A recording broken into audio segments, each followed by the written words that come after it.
This is Jenres Canete, a BEd 2. So for today, we will talk about jumping events. And one of the types of jumping events is high jump. So high jump is a track and field event in which competitors or the athlete must jump unaided over horizontal bar placed at measured heights without dislodging it.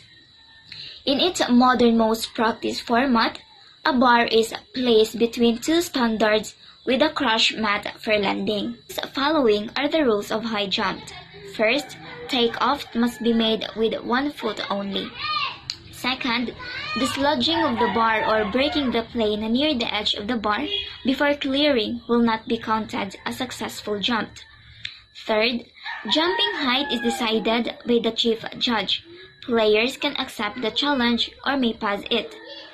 Fourth, if the competitor fails to jump the required height in 3 consecutive attempts, then he or she will be disqualified from the competition. Fifth, during the final match, whoever clears above the bar with highest height is declared as a winner. Sixth, in case there is a tie, following 2 conditions may be applied to decide the winner. Seventh, the player who has fewest misses in the overall tournament is declared as a winner. Eighth, the jumpers have to face a jump-off if there will be a tie for a first place. And the last one, the height will be greater than the previous level. Each player will be given a chance for each clearance. Good day everyone, this is Aloha Quinimon, a BEd 2 students, in continuation of Jenres Canete's explanation about high jump. So I will be discussing about the techniques of how to do a high jump. Techniques on how to do a high jump. First, it is the approach. Approach is oftentimes jumpers use a 10-step approach. The first 5 of which are straight line sprint, which will start by pushing off with the take-off foot. Then, the runner should not crouch during the run and be running with his or her body erect. Then, the second half of the approach is in a 5-step curve toward the bar. And the last one is the athlete should lean away from the bar and use his or her ankles as the leverage point, or should I say not the hips. The second technique is the take-off.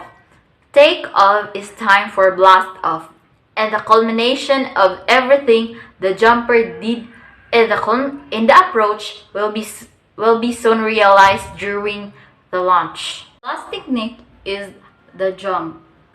Curving toward the bar, the athlete should leap completely vertical before he or she reaches the center of the bar and allow the momentum from the approach to carry his or her legs completely over the bar.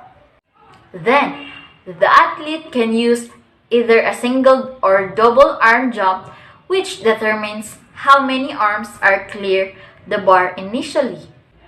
The athlete rotates the non-take-off leg, hips and shoulders in the air until his or her back is to the bar and arcs the body with the knees apart to allow the hips to clear the crossbar.